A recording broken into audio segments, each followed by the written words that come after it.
You're about to see the difference between a day in the life of a six-figure freelancer versus a seven-figure agency owner. Hey, this is Zach from Double Your Freelancing. The reason I wanted to do this video is to show that ultimately running a six-figure freelance business that's optimized for lifestyle design versus a seven-figure agency that's optimized for revenue and growth, like there's not necessarily a better or worse. It kind of depends on your goals and your preferences and your stage of business. This is kind of the third video in almost a series. I don't know if we're officially going to call it a series, but we've got two others. I'll link to them in the description. Maybe we'll put them up here. One of them is the definition of freelancer versus agency. So if you don't know that, go check that one out for a bit more context. And then the one before this was kind of like how to decide on freelancer versus agency. And then this one is like a first person kind of in the weeds, help you experience what a day in your life would look like. So check those out if you think you need the prerequisite knowledge. Otherwise, let's dive in here. The TLDW, too long didn't watch, of those videos is basically, number one, freelancer means you do the fulfillment yourself versus agency means somebody else who you pay does the fulfillment. That's the difference. And then the deciding which one's right for you comes down to whether you prioritize lifestyle freedom and working as little as possible versus creating a business that generates as much money as possible. And if you watched that previous video and you're having trouble decide, maybe this day in the life thing will help you decide. So I believe most people who want to be six-figure freelancers, they primarily want that like high lifestyle control freelancer lifestyle. When I was digital nomading as a freelancer, not working a lot of hours, I think, at the time I was bored, but I think a lot of freelancers want what I had then, even if I didn't want what I had when I had it. So that like high lifestyle control freelancer lifestyle would look like this. So let's assume you make like, 100 grand a year. I think most freelancers who are going for this high lifestyle control thing could pretty feasibly make like 70K a year to 150K a year, somewhere in there. Once you try to push past that, you're gonna, it's hard to work not a lot and make a lot if you're solo and you're not having a team member help you with fulfillment. So this is assuming you're doing most of the work yourself. The high lifestyle control day in the life would be like, you wake up whenever the hell you want, take a casual walk, maybe on the beach. Stereotypically, it would be on the beach. So let's say you're near a beach. Let's say you're not near a beach. You fly somewhere with a beach, okay? So you fly to Bali, you wake up, you eat like a banana pancake made by someone named Ketut, probably. Lots of people are named Ketut in Bali. Then you take a walk by the beach, which if you're in Bali, I don't recommend you be by the beaches because it means you're in Kuta. Kuta's not so great. But nonetheless, you take your walk on the beach because it's a stereotypical day in the life. And once you've eaten all the banana pancakes and you have all the brain fog, you take some ADHD medication and you go to a cafe and work. When you're at that cafe, you work there until, let's say you work 2 hours there and you're like, no, I want to go to a different cafe. And so you leave and you go to a different cafe and you work there for a couple hours. And then you're like, it's 2 p.m. I want to go surf. And so you go do some surfing or something. I guess you're again at the beach in Bali. Not a fan personally, but nonetheless, you're doing it. You do your surfing. Maybe you spend an hour answering emails, talking to clients. You do a little bit of prospecting, however it is that you get clients. And that's your life. You do that every day. So you work probably 3 or 4 hours a day, maybe just a couple of days a week on client work. You earn a cool 70 to 150K a year, and that's all you do. That's your life forever. The main thing is you are the one doing client work. So if you're a web designer, you're the one designing the websites. If you're a coder, you're the one writing the code. So your jobs that you will be responsible for are always going to be fulfillment and lead gen. So no matter how many walks you take on the beach and how many banana pancakes you eat, you always got to write the code. There's no way out of that. That's your life. But it's pretty cool because you got to spend a lot of time eating banana pancakes, hanging out with your family, surfing. The main thing that differentiates this lifestyle from a highly flexible remote job is pretty much just that you get to decide which clients you turn away, and probably the willingness of your employer to have you eating all those pancakes and taking all those surf breaks. Who knows what their openness would be. But ultimately, you're just owning your own job. You got to get your own clients. Whereas if you were at a job, you don't get clients. You get the job, they give you the work to do. You have to create the work to do or pay somebody to do it.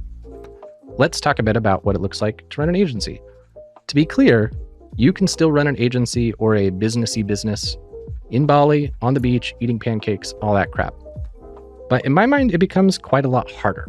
I don't think that you can really, in my experience, do that kind of stuff as quickly. You have to like establish quite a lot of self-sufficient structures, tongue twister, before you can realistically do that kind of lifestyle, because you're working with humans. You need to talk to humans.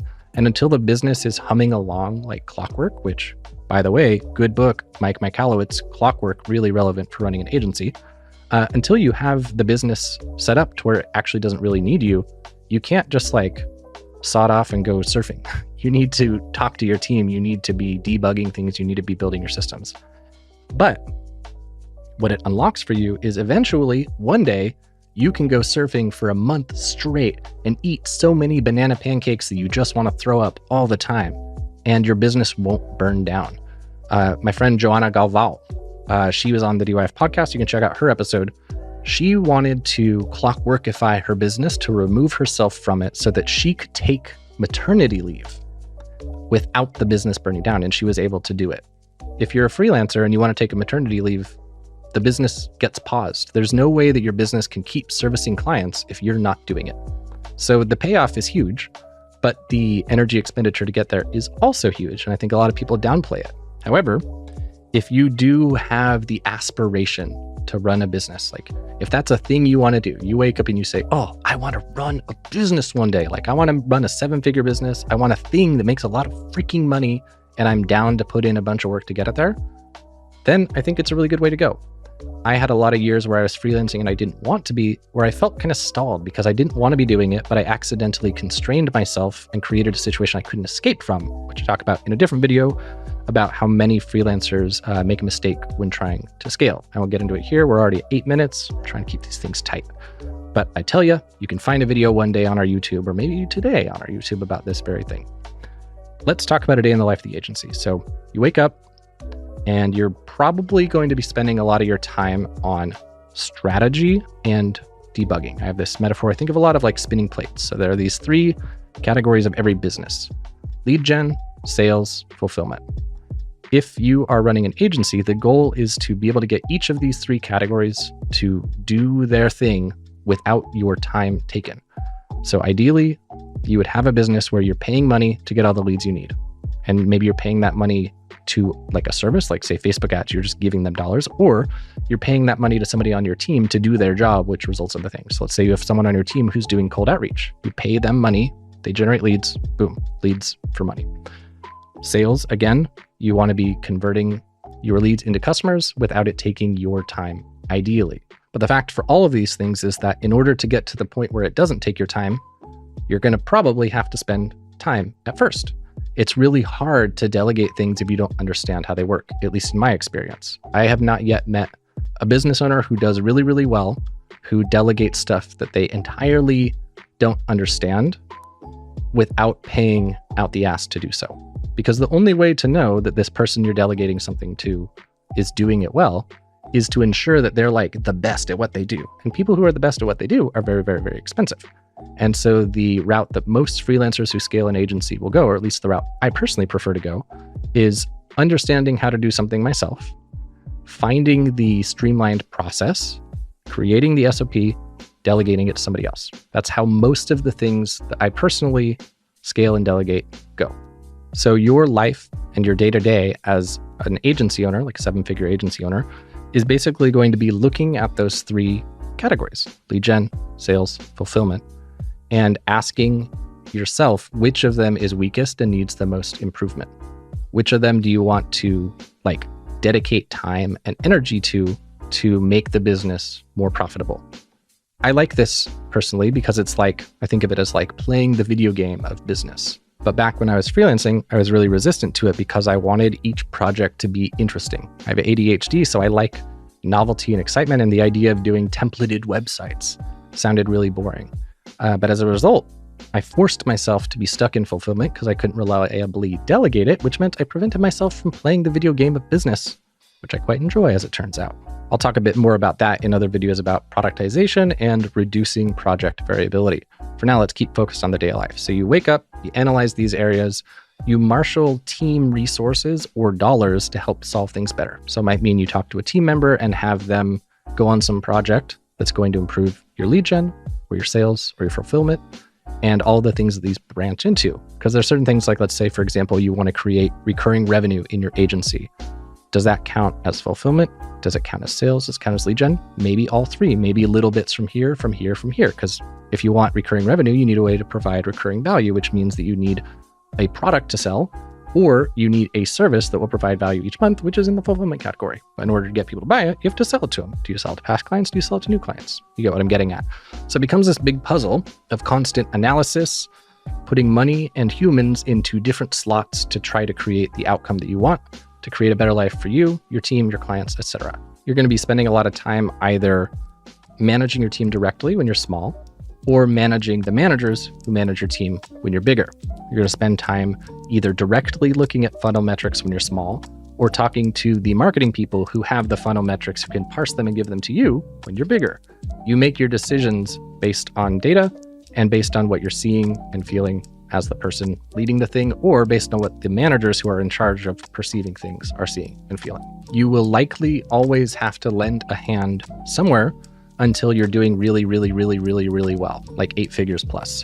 That hand might get lent in lead gen, it might get lent in sales, it might get lent in fulfillment. But whenever you do, you're likely always thinking of like, what's the process behind what I'm doing right now? What's the secret sauce that I need to find a way to distill into an SOP? And a lot of founders, they end up finding that because, I don't know if it was this video or another one, I talked about the fallacy of quote passive income and how, you're always gonna be working. There are always gonna be things you have to do. So most likely one day you're gonna hit a point where you're like, this is good. I'm happy to stay here. And you'll probably find parts of the process that you enjoy the most, that leverage your secret sauce the most, that you do want to do the fulfillment for. And that's totally cool. I know founders of like 7 and 8 figure businesses who still like to handle the sales calls. But it's fine because maybe for them, a sales call, a single 20-minute or 30-minute sales call generates $50,000 to $100,000 in revenue. So they're not doing a million of them and they like them. And they might find that if they were to try to delegate that to a team member, it's hard to get the conversion rates as great, or it's hard to like get the same qualitative experience. And so they choose to keep it. So hopefully these 2 days in the life are helpful for you. Nothing is ever set in stone. And a lot of the time you're not going to know what you like until you try it. The main reason I wanted to create this is that when I was running an agency, I didn't enjoy it. But I also ran my agency in what I kind of consider to be the wrong way, which is to say every project was different. It wasn't based on like really SOPs or anything. And so it meant that in order for me to have projects fulfilled by a team member, I had to find team members who were really, really, really, really, really good, who had a lot of secret sauce themselves. What it meant in the end was that most of my time went to like reviewing other people's work, management, quality assurance, and just all the other shit that I don't really like as an ADHDer. I really like getting things 80-20 and like doing the fun initial creation, but I do not like taking things through the finish line. And when I grew my agency that way, like my whole life became taking things through the finish line. But where I went wrong is my conclusion from there was like, oh, growing an agency doesn't work. I don't want to grow an agency. And I see some freelancers making that mistake in the community as well. And it's a shame, because if only I had structured the business in a way that was more supportive of proper delegation and scaling, I totally would have enjoyed it. And I spent like 6 years thinking I would never enjoy scaling an agency, when in truth, all it actually was that I wouldn't have enjoyed scaling that kind of agency. So I'd love if you leave a comment below, which day in the life sounds cooler to you? Do you lean towards like lifestyle control freelancer? Do you like the idea of businessy business agency? Do you like the idea of the spinning plates, building the video game business? Or do you just want to have a chill life where you eat banana pancakes and surf? Leave a comment. I'd love to hear. And regardless of which route you go, I've found that one of the most important things you can do to nail your lead gen and sales quadrants, and not really quadrants if it's made out of 3, right? But nonetheless, to have strong lead gen and sales, one of the best things you can do is have a really valuable offer. So that is to say, your service offering, when you describe it to a prospective client, they think, ooh, I want that. That sounds like it's gonna be super duper valuable, make me a bunch of money. We teach you how to do this in our free Charge What You're Worth email course. So if you haven't taken that yet, I'd recommend you check it out. It's at dyf.link/offer. Free 9-day email course. We basically go into how to position your services to be valuable to clients, how to sell, how to increase their value, that kind of thing. So dyf.link/offer. Leave that comment below about which day in the life is better. And gosh, if a third CTA isn't such a dumb idea, which I know it is, how about you like and subscribe? If you like and subscribe, you'll get to see things like this more. Wow, wouldn't that be so great? So thanks for being here, and see you in the next video.